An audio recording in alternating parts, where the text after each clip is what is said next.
There was a day in 2014 when I was standing at my kitchen sink peeling carrots, and my son was 3 feet away telling me something that mattered to him, and I didn't hear a word of it. My body was in that kitchen, but I wasn't.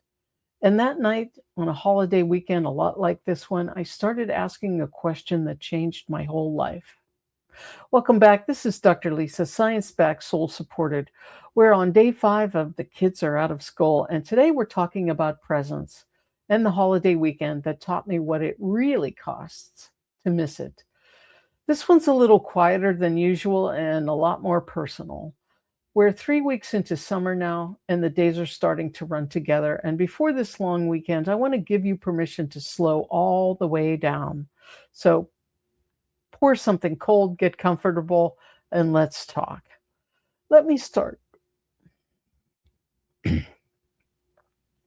Let me start with the research because it stopped me cold the first time I saw it.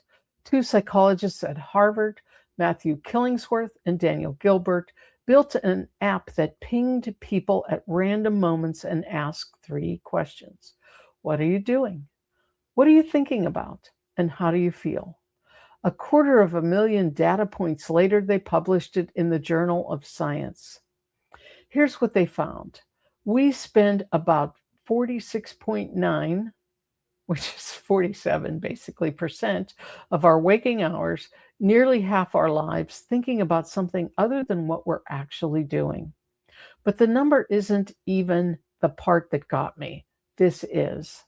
A wandering mind is an unhappy mind.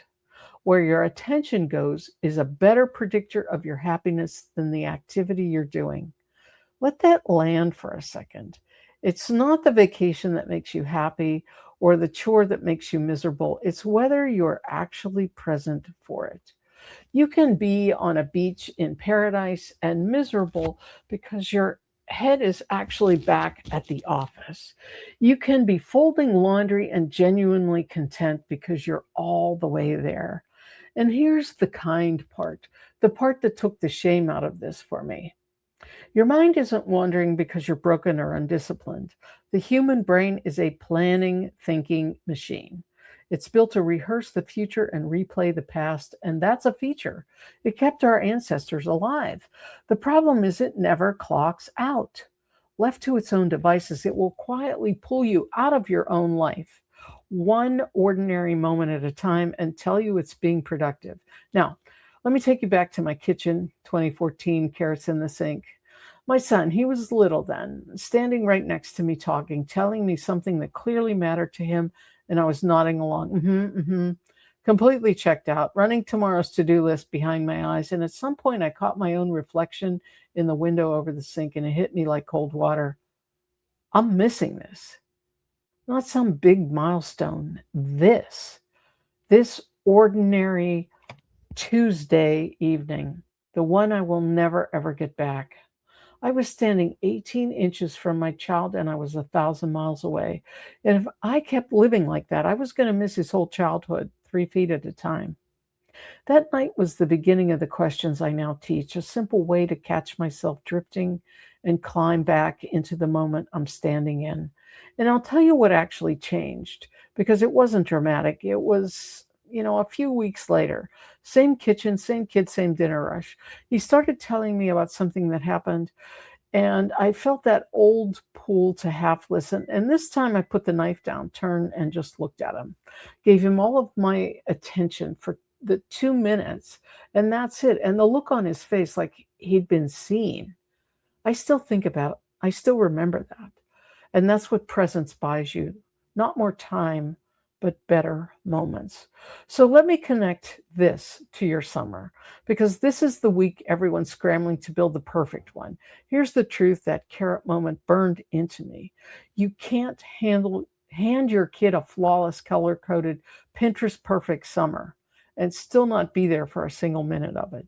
Or you can be completely, unhurriedly present for one ordinary afternoon in the backyard. Popsicles, the hose, nothing special. And they will carry that with them for the rest of their lives. Kids don't remember the itinerary.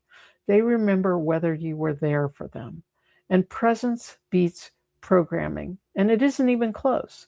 The science says nearly half your life is spent somewhere other than where you're standing. And the genuinely hopeful news is that this is a muscle. You can train your way back into your own life, and it starts smaller than you'd ever think. So here's today's challenge, and it's tiny. Sometime this weekend, when one of your kids starts talking to you, stop. Put the phone face down, put the carrot down, the to do list down, and look at them. Give them 60 full seconds of your whole attention.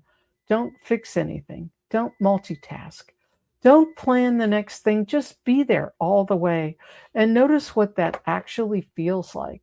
That's the whole practice. 60 seconds. Well, that's my story. If you've ever had a carrot moment of your own, a time when you realized your body was somewhere where your mind wasn't, tell me about it in the comments. I read every single one. So if this landed today, pay it forward.